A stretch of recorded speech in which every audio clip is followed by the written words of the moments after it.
Philadelphia ஊழியங்கள் வழங்கும் திறந்த வாசல் நேரம்.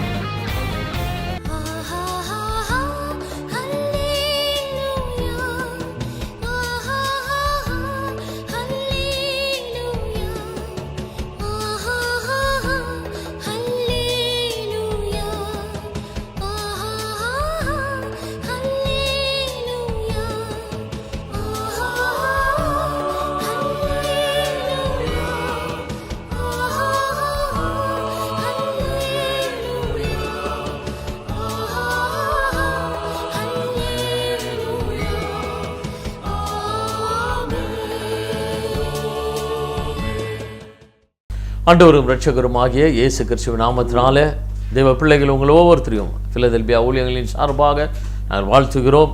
இந்த நாளிலும் ஆண்டவர் நீங்கள் எதிர்பார்த்து கொண்டிருக்கிற காரியம் நிறைவேறப் போகிறது என்று ஆண்டவர் சொல்லுகிறார். அநேக காரியங்களை நீங்கள் எதிர்பார்த்து கொண்டு இருக்கலாம். என் வாழ்க்கையில் இன்னும் இவைகளெல்லாம் நடக்கவில்லை என்று யோசித்து கொண்டு இருக்கிற காரியங்களில் கர்த்தர் இந்த நாளில் அற்புதங்களை செய்து உங்களுடைய இருதயம் அதிசயப்பட்டு பூரிக்கும்படியாக கர்த்தர் செய்ய போகிறார். வேதத்தில் ஒரு வசனத்தை நாம் வாசிக்கலாம். எரேமியா தீர்க்கதரிசன புஸ்தகம் 29வது அதிகாரம் 11வது வசனத்தை வாசிக்கும் பொழுது, நீங்கள் எதிர்பார்த்திருக்கும் முடிவை உங்களுக்கு கொடுக்கும்படிக்கு நான் உங்கள் பேரில் நினைத்திருக்கிற நினைவுகளை அறிவேன் என்று கர்த்தர் சொல்லுகிறார். அவைகள் தீமைக்கல்ல, சமாதானத்துக்கு ஏதுவான நினைவுகளே என்று வேத வசனம் சொல்லப்படுகிறது. நீங்கள் எதிர்பார்த்திருக்கும் முடிவை உங்களுக்கு கொடுக்கும்படிக்கு உங்கள் பேரில் நினைத்திருக்கிற நினைவுகளை அறிவேன் என்று கர்த்தர் சொல்லுகிறார். அவைகள் தீமைக்கல்ல, சமாதானத்துக்கு ஏதுவான நினைவுகளே. ஆண்டவர் நம்முடைய நினைவுகளை எல்லாவற்றையும் அறிந்திருக்கிறார். நம்முடைய எதிர்பார்ப்புகளை கர்த்தர் அறிந்திருக்கிறார். சங்கீதத்தில் வாசிக்கிறோம், சங்கீதக்காரன் சொல்லுகிறான், அவர் உமது மன விருப்பத்தின்படி உமக்கு தந்தருளி உமது ஆலோசனைகள் எல்லாம் நிறைவேற்றுவாராக என்று சங்கீதக்காரனாகி தாவீது சொல்லுகிறார். தேவனாகிய கர்த்தர் நம்முடைய மன விருப்பங்களையும் வாஞ்சைகளையும் நிறைவேற்றுகிறவர். நாம் எதிர்பார்த்து கொண்டிருக்கிற காரியங்களை கர்த்தர் நிறைவேற்றுகிறவராக இருக்கிறார். ஆண்டவர் சொல்லுகிறார், நீங்கள் எதிர்பார்த்திருக்கும் முடிவை உங்களுக்கு கொடுக்கும்படிக்கு நாம் ஒரு நல்ல காரியங்களை எதிர்பார்த்து கொண்டிருக்கிறோம். ஆசீர்வாதமான ஒரு காரியங்களை எதிர்பார்த்து கொண்டிருக்கும் பொழுது அதற்கு ஒரு நல்ல முடிவை தேவன் கொடுக்கும்படியாக அவர் ஆயத்தம் உள்ள தேவனாக இருக்கிறார். அவைகளில் தேவன் சொல்லுகிறார், அவைகள் தீமைக்கல்ல, நன்மைக்கு ஏதுவானவைகளே தேவன் நமக்கு கொடுப்பேன் என்று சொல்லுகிறார். நாம் எதிர்பார்த்திருக்கிற காரியங்களை கர்த்தர் அறிந்திருக்கிறார். நாம் எதையாவது அவருடைய சித்தத்தின்படி கேட்டோம் என்றால் அவர் நமக்கு செவி கொடுக்கிறார் என்பதே நாம் கொண்டிருக்கிற தைரியம் என்று வேதத்தில் நாம் வாசிக்கிறோம். நாம் கேட்கிற காரியங்கள், நாம் எதிர்பார்த்து கொண்டிருக்கிற காரியங்கள் தேவனுடைய சித்தமாக இருக்கும் என்றால், நமக்கு நன்மையாக இருக்கும் என்றால் கர்த்தர் அவைகளை நமக்கு கொடுக்கிற தேவனாக இருக்கிறார். நம்முடைய ஆலோசனைகளை எல்லாம் நிறைவேற்றுகிற தேவனாக இருக்கிறார். நம்ம எதிர்பார்த்திருக்கிற காரியங்களை அவர் நமக்கு ஆசீர்வதித்து கொடுக்கிற தேவனாக இருக்கிறார். சங்கீதக்காரனாகிய தாவீது தன்னுடைய வாழ்க்கையில் ராஜாவினுடைய அபிஷேகம் அவன் மீது இருக்கிறது, பரிசுத்த ஆவியானுடைய அபிஷேகம் அவன் மீது இருக்கிறது. ஆனால் சவுலுக்கு பயந்து அவன் ஓடிக்கொண்டு இருக்கிறான். இன்னும் ராஜ சிங்காசனத்தில் அவன் உட்காரவில்லை. ஒரு நாள் வந்த பொழுது கர்த்தரிடத்தில் அவன் விசாரிக்கிறான், ஆண்டவரே நான் இங்கிருந்து போகலாமா என்று கேட்கிறான். கர்த்தர் அவனை போக சொல்லுகிறார். அந்த இடத்தில் அவனை ராஜாவாக ஆக்கினார்கள் என்று வேதத்தில் பார்க்க முடியும். நாம் எதிர்பார்த்திருக்கிற காரியங்கள், நன்மையான காரியங்களை நமக்கு தேவன் கொடுக்கிறவராக இருக்கிறார். இந்த நாளிலும் அநேக வருடங்களாக, பல மாதங்களாக நிறைவேறாமல் எதிர்பார்த்து கொண்டிருக்கிற உங்களுடைய காரியங்களை கர்த்தர் இந்த நாளிலே நிறைவேற்றி முடிக்க அவர் ஆயத்தமுள்ள தேவனாக இருக்கிறார்.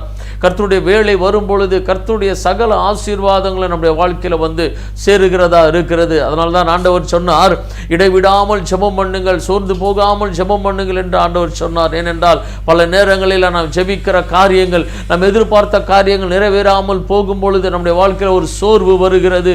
அதை குறித்து நீ ஜெபித்து பயனில்லை என்று நாம் நினைக்கலாம். ஆனால் ஆண்டவர் சொல்லுகிறார், நாம் சோர்ந்து போகாமல் இடைவிடாமல் ஜெபித்து கொண்டே இருக்கும் பொழுது நாம் எதற்காக ஜெபித்தோமோ, நாம் என்ன எதிர்பார்த்து கொண்டு இருக்கிறோமோ அந்த காரியங்களை கர்த்தர் நமக்கு கொடுக்கிறவராக இருக்கிறார். அது நமக்கு நன்மையாக இருக்கும் பட்சத்தில் ஆண்டவர் நமக்கு அதை கொடுக்கிற தேவனாக இருக்கிறார். வேதத்தில் ஒரு வேத வசனத்தை நாம் வாசிக்கலாம். 1 நாளாகமத்தின் புஸ்தகம் 4வது அதிகாரம் 9வது 10வது வசனத்தை வாசிக்கும் பொழுது, யாபேஸ் தன் சகோதரரை பார்க்கிலும் கனம் பெற்றவனாக இருந்தான்.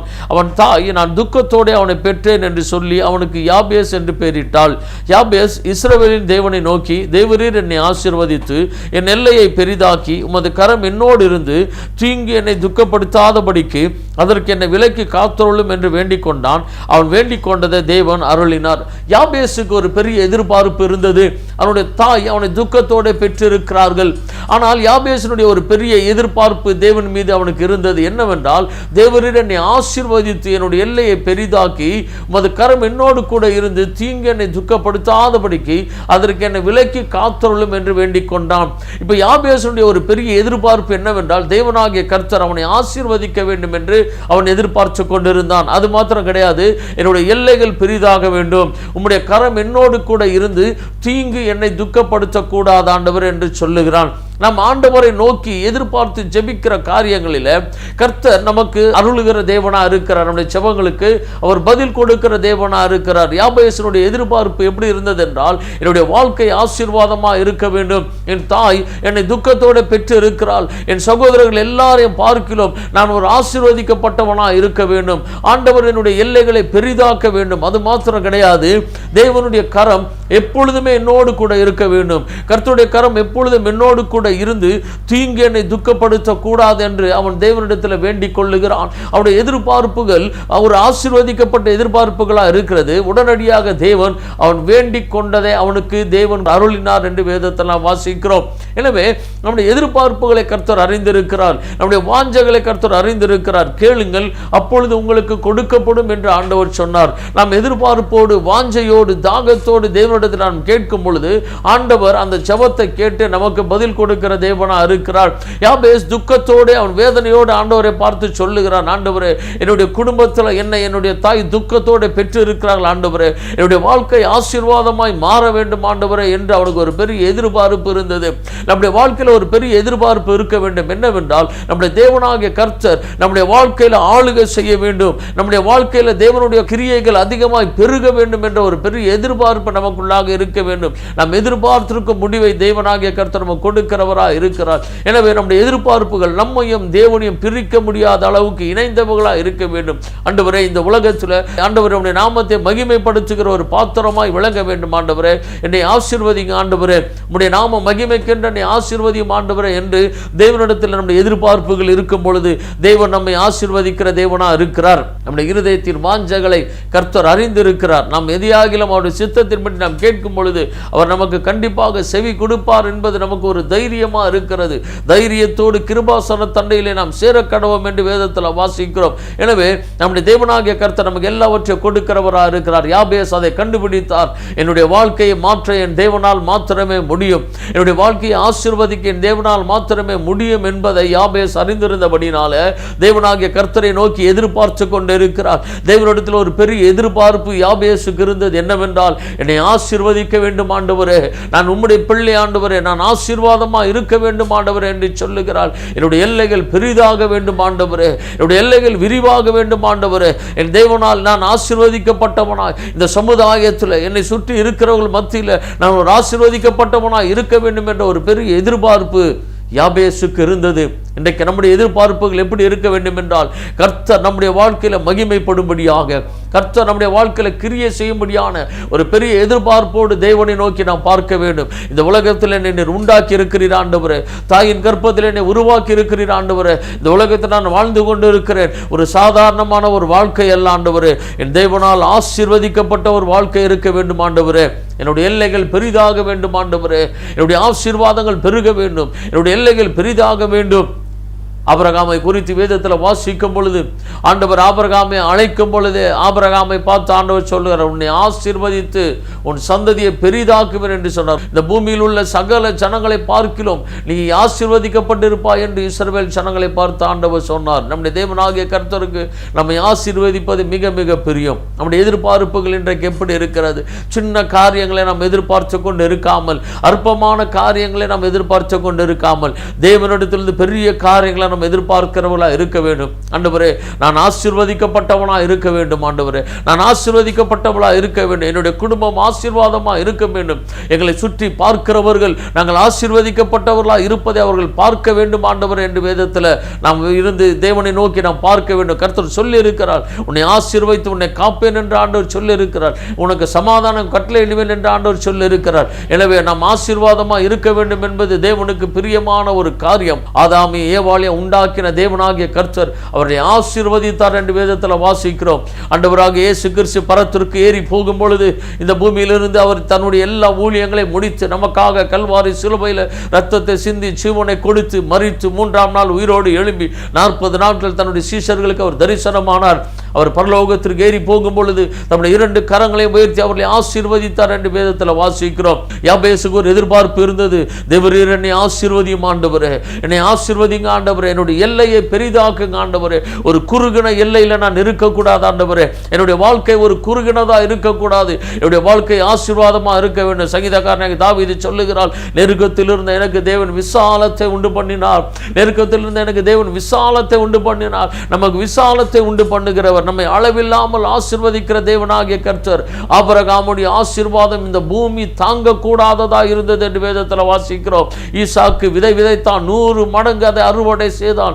ஈசாக்கு தோண்டின எல்லா துறவுகளிலும் தேவன் தண்ணீரை கொடுத்தார். எனவே ஈசாக்கை பகைத்தவர்கள் வந்து சொல்லுகிறார்கள், நீர் கர்த்தரால் ஆசீர்வதிக்கப்பட்டவர், நிச்சயமாக கர்த்தர் உம்மோடு கூட இருக்கிறார் என்று சொல்லுகிறார்கள். நம்முடைய எதிர்பார்ப்பு எப்படி இருக்க வேண்டும்? இந்த உலகத்தினுடைய ஒரு சின்ன சின்ன தேவைகளுக்காக நம்முடைய எதிர்பார்ப்புகள் இல்லாமல் பரலோகத்தை நோக்கி நம்முடைய எதிர்பார்ப்புகள் இருக்க வேண்டும். ஆண்டவர் சொல்லுகிறார், உங்கள் பொக்கிஷம் எங்கே இருக்கிறதோ உங்களுடைய இருதயமும் அங்கே இருக்கும் என்று ஆண்டவர் சொல்லுகிறார். நாம் பரலோகத்தில் பொக்கிஷங்களை சேர்த்து வைக்கிறவர்களாக நம்முடைய எதிர்பார்ப்புகள் இருக்க வேண்டும். இந்த உலகத்தில் கர்த்தரை மகிமைப்படுத்துகிறவர்களாக இருக்கும் பொழுது, கர்த்தருடைய கிரியைகள் நம்முடைய வாழ்க்கையில் நடக்கும் பொழுது, இந்த உலகத்திலும் பரலோகத்திலும் தேவன் நம்மை ஆசீர்வதிக்கிறவராக இருக்கிறார். நீங்கள் எதிர்பார்த்திருக்கும் முடிவை உங்களுக்கு கொடுக்கும்படிக்கு என்று ஆண்டவர் சொல்லுகிறார். நம்முடைய நல்ல எதிர்பார்ப்புகளை நம்முடைய தேவனாகிய கர்த்தர் என்றைக்குமே நிறைவேற்றுகிறவராக இருக்கிறார், நம்மை ஆசீர்வதிக்கிறவராக இருக்கிறார், மேன்மையான காரியங்களை கர்த்தருடைய வாழ்க்கையில் செய்கிறவராக இருக்கிறார். யோசுவாவை பார்த்து ஆண்டவர் சொன்னார், உன்னை இந்த ஜனங்களுக்கு முன்பாக இன்று மேன்மைப்படுத்துவேன் என்று சொன்னார்.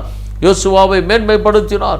யோசுவாவை தலைவனாக தேவன் அங்கீகரித்து அந்த இஸ்ரவேல் ஜனங்களுக்கு முன்பாக கண்களுக்கு முன்பாக மேன்மைப்படுத்தினார். தேவனுடைய ஆசீர்வாதங்கள், அளவில்லாத ஆசீர்வாதங்கள், நம்முடைய எதிர்பார்ப்புகள் எப்பொழுதும் தேவனிடத்தில் இருக்க வேண்டும். தேவனிடத்திலிருந்து நான் ஆசீர்வாதங்களை பெற்றுக்கொள்ள வேண்டும். என் தேவனை நான் இந்த உலகத்தில் மகிமைப்படுத்த வேண்டும். கர்த்தருடைய வெளிச்சம் என் மீது பிரகாசிக்கப்பட வேண்டும் என்ற ஒரு உன்னதமான நோக்கம், எதிர்பார்ப்பு நம்முடைய வாழ்க்கையில் இருக்கும் பொழுது நம்முடைய தேவனாகிய கர்த்தர் அவைகளில் பிரியப்படுகிறவராக இருக்கிறார்.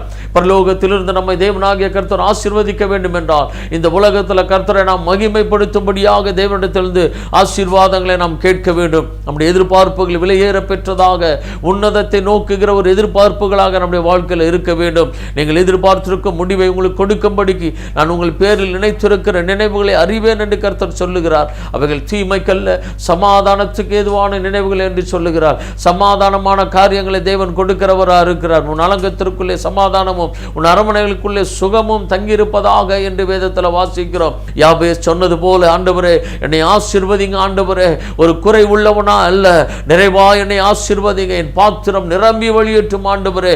23வது சங்கீதத்தில் நாம் வாசிக்கிறோம், கர்த்தர் என் மேய்ப்பரா இருக்கிறார், நான் தாழ்ச்சி அடையேன் என்று சொல்லுகிறார். என் சத்துருக்கள் முன்பாக எனக்கு ஒரு பந்தி ஆயத்தப்படுத்துகிறார் என்று சொல்லுகிறார். என் தலை எண்ணெயால் அபிஷேகம் பண்ணுகிறார். என் பாத்திரம் நிரம்பி வழிகிறது, என் பாத்திரம் நிரம்பி வழிகிறது. தேவரீர் என்னை ஆசீர்வதித்து நெல்லை இன்னும் பெரிதாக்குங்க ஆண்டவரே. இப்பொழுது இருக்கிற அளவை பார்க்கல இன்னும் அதிகமான அளவு என்னை மேன்மைப்படுத்துங்க, ஆசீர்வதிங்க ஆண்டவரே. எல்லாவற்றிற்கும் மேலாக உமது கரம் இப்பொழுது என்னோடு கூட இருக்க வேண்டும் ஆண்டவரே. உமது கரம் என்னோடு கூட இருக்கும் பொழுதுதான் இந்த தீங்கு என்னை துக்கப்படுத்த முடியாது. தெய்வ கரம் என்னை ஆளுகை செய்யும் பொழுது இந்த உலகத்தில் உள்ள எந்த தீங்குகளும் என்னை துக்கப்படுத்த முடியாது என்ற அந்த ஒரு பெரிய தைரியம் நமக்குள்ளாக இருக்க வேண்டும். நம்மை ஆசீர்வதித்து நம்முடைய எல்லைகளை பெரிதாக்குகிற தேவன் நம்மோடு கூட இருக்கிறார். அவருடைய கரம் எப்பொழுது நம்மோடு கூட இருக்க வேண்டும். நம்முடைய எதிர்பார்ப்புகள் எல்லாம் தேவனாகிய கர்த்தரையே நோக்கி இருக்க வேண்டும். தேவனையே நாம் எதிர்பார்த்து கொண்டு இருக்க வேண்டும். விசுவாசத்தை துவக்குகிறவரும் முடிக்கிறவருமாகிய ஆண்டவராகிய இயேசு கிறிஸ்துவை நோக்கி நமக்கு நியமித்திருக்கிற இந்த ஓட்டத்தில் நாம் பொறுமையுடன் ஓட கடவோம் என்று வேதத்தில் வாசிக்கிறோம். எனவே நம்முடைய எதிர்பார்ப்புகள் ஆண்டவராக இருக்க வேண்டும். ஆண்டவரிடத்திலிருந்து எல்லாவற்றையும் பெற்றுக்கொள்கிறவர்களாக இருக்க வேண்டும். ஆண்டவரை மகிமைப்படுத்துகிறவர்களாய், ஆண்டவருக்காக கிரியை செய்கிறவர்களாய் நாம் ஜீவிக்கும் பொழுது தேவனாகிய கர்த்தருடைய ஆசீர்வாதங்கள் நம்முடைய வாழ்க்கையில் அதிகமாய் நிரப்பப்படுகிறதா இருக்கிறது. நீங்கள் எதிர்பார்த்திருக்கிற முடிவை கர்த்தர் உங்களுக்கு கொடுப்பாராக. நீங்கள் எதிர்பார்த்திருக்கிற நன்மையான காரியங்களை கர்த்தர் செய்து முடிப்பார். நாம் ஜெபித்து தேவனிடத்திலிருந்து ஆசீர்வாதங்களை நாம் பெற்றுக்கொள்ள போகிறோம். வானத்தையும் பூமியை படைத்த சர்வ வல்லமையுள்ள எங்கள் தேவனாகிய கர்த்தாவே, பரலோக பிதாவே, நாங்களும் நன்றி நிறைந்த இருதயத்தோடு உம்மை துதிக்கிறோம் ஆண்டவரே. இந்த ஆசீர்வதிக்கப்பட்ட இந்த வேளையிலும் நீர் எங்களோடு கூட பேசுகிற நம்முடைய வார்த்தைகளுக்காக நன்றி செலுத்துகிறோம். நாங்கள் எதிர்பார்த்திருக்கிற முடிவை கர்த்தர் எங்களுக்கு நன்மையாக நீர் கொடுக்க போகிறபடினால நமக்கு நன்றி செலுத்துகிறோம் ஆண்டவர். அநேக நாட்களாக ஆண்டவர் நம்முடைய பிள்ளைகள் எதிர்பார்த்திருக்கிற காரியங்களை கர்த்தர் இந்த நாட்களில் நீர் நிறைவேற்ற போகிறபடினால நமக்கு நன்றி செலுத்துகிறோம். நாம் மகிமைப்படுவதாக. எல்லா துதிகளையும் கனத்தையும் மகிமையும் நமக்கு ஒருவருக்கே நாங்கள் செலுத்துகிறோம். எங்கள் ஆண்டவரும் இரட்சகரும் ஆகிய இயேசு கிறிஸ்துவின் நாமத்தில் வேண்டுகிறோம் எங்கள் நல்ல பிதாவே. ஆமென், ஆமென். God bless you. கர்த்தர் உங்களை ஆசீர்வதிப்பார். மேலும் விவரங்களுக்கு நீங்கள் தொடர்பு கொள்ள pastor V. Simon, master of divinity, Philadelphia ministry, number 324, Konnur high road, cellphone 9884569467 மற்றும் 9790826578.